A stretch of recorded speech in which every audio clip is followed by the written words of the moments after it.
What's going on, everyone? Welcome back to Finance 101. For today's video, we'll be going over the first 3 steps that you need to take to begin your financial freedom journey. If this is your first time on this YouTube channel, Finance 101, what we do here is teach you every little thing there is to know about finance in the easiest way, most direct way possible. So if you want to learn everything there is to know about finance and begin your journey to financial freedom, stay tuned for this whole video and subscribe to the channel because we put out content every single week.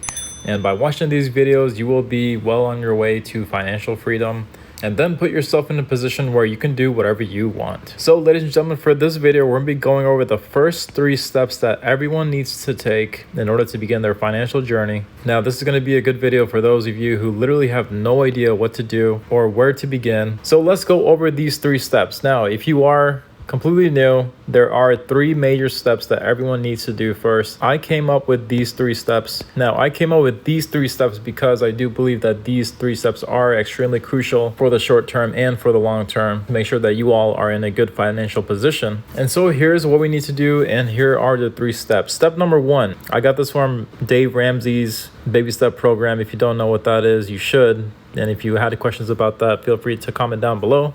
But the first step we need to do is save $1,000. That is right. Easier said than done for a lot of people. Now, you need to save your first $1,000, and you're going to learn a few cool things just by doing this. One of the first things is going to be the fact that you're going to have a nice cushion. So if anything were to go wrong, then you're going to have this $1,000 here to basically protect you from any incidences such as a minor car accident or if an appliance at home went out of working condition. And then the other thing that this will do is not only provide you this cushion, but your mindset will also begin to shift in the sense that you will learn how to save. Now, of course, for many people, this is easier said than done, especially if you're new to this. But by saving $1,000, you're going to train your brain to learn how to save, so to speak. So these 2 things are crucial, and they are a big part of your first step, because if you can do this, you're going to be, again, as mentioned, if you do this, you're going to be learning how to save, and you will also have a peace of mind because you have this cushion here. So that is going to be the first step. This is the very first step that we all need to do to begin our journey. Step number 2, let's jump right into it. Step number 2 is going to have to do with credit cards. Now, credit cards are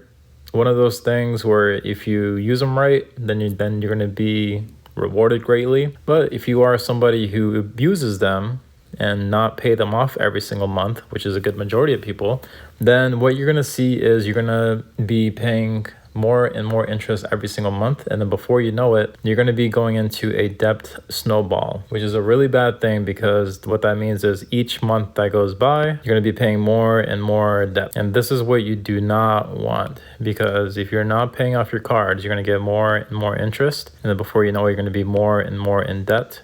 And that is what you do not want. So what we want to do is we want to do the best that we can to make sure that we have that $1,000 emergency fund, and we want to pay off our cards in full every single month. So what you want to do is pay off each and every card every single month. You do not want to carry a balance going into the next month, which many of us are doing, but that is what we do not want to do, because again, the more you do not pay off your cards, the more interest will accrue, and then you're going to be paying more and more interest, and then before you know it, you're going to be digging yourself into a hole, and it's going to be very, very tough to get out. Pay off your cards every single month. If you're not good at paying off your cards every single month, just pay off the smallest ones first, and then what you can do is just cut them up and then throw them into the trash. I personally would only recommend having 1 credit card if you are someone who is not able to pay off your cards in full every single month. So get rid of your credit cards and then get into the habit of paying them off in full every single month. And then by doing that, you're going to pay less interest every single month. And before you know it, instead of paying interest of $200 a month or $100 a month, what you're going to notice is that you're going to save is by paying off your cards, you're actually going to be gaining an additional $100 a month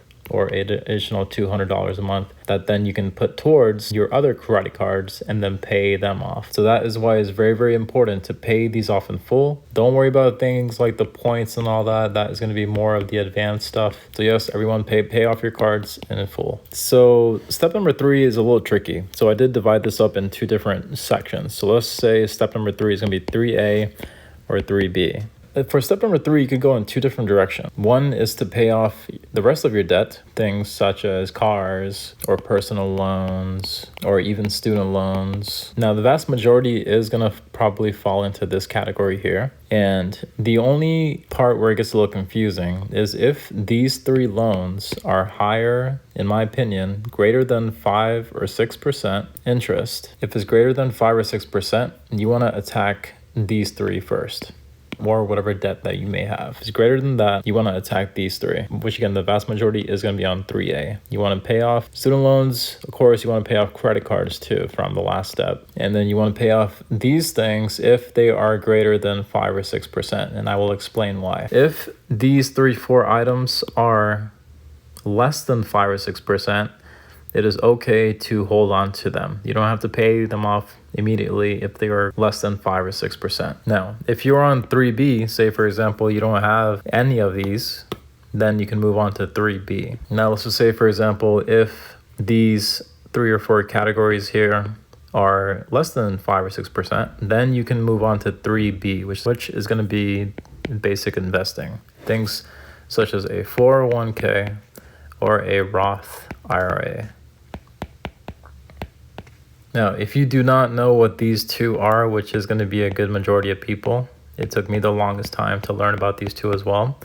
What you want to do is wherever you work, you want to go talk to your HR department, and then you want to ask them to have a consultation about a 401k or a Roth IRA. I will explain what these 2 accounts are in a separate video because we can go pretty in depth with them. But what you want to do is you want to talk to your HR department or whatever company you're working for, and then you want to see if you can have a percentage of your paycheck go into your retirement accounts, which is the 401k and Roth IRA. Now, the reason why this is super crucial is mainly going to be because of tax benefits. And the other reason why is because the way that investing works, time in the market is very important, because then your investment portfolio has time to compound and grow and grow and grow. So that's why it is really important that you begin your 401k investing or Roth IRA at an early age, because then you have longer for that money to grow over time and compound. Now, the average return in the stock market, say for example the S&P 500, they say that the average return on this is going to be about 10 to 11%, which is pretty good. And the reason why it was important to keep this in consideration is because if you have $1 and if you put that dollar towards this 10-11% in the stock market, then it basically negates the interest that is going to be way up here.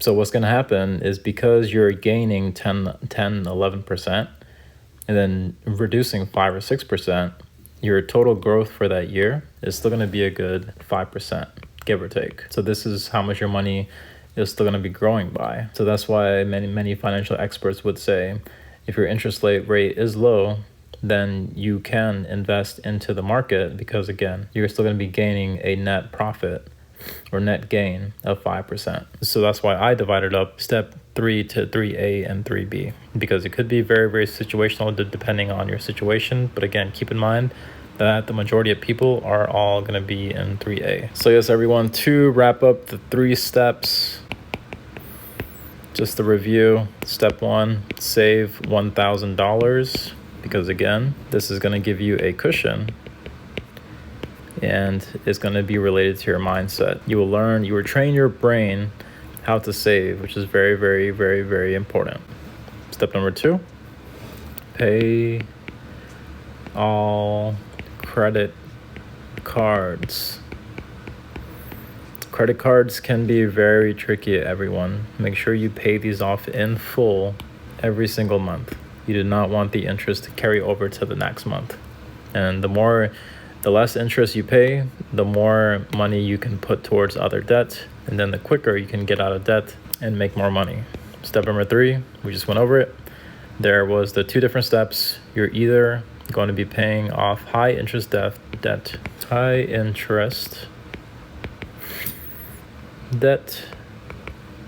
or begin investing in your 401k or Roth. So yes, everyone, these are going to be the 3 steps Let me know what you all think. If you all had any questions, write them down below. Subscribe to the channel because I will be putting out content every single week. We are starting to get a lot more views now, which is really good. So subscribe, have a great day, and I will see you all for the next one.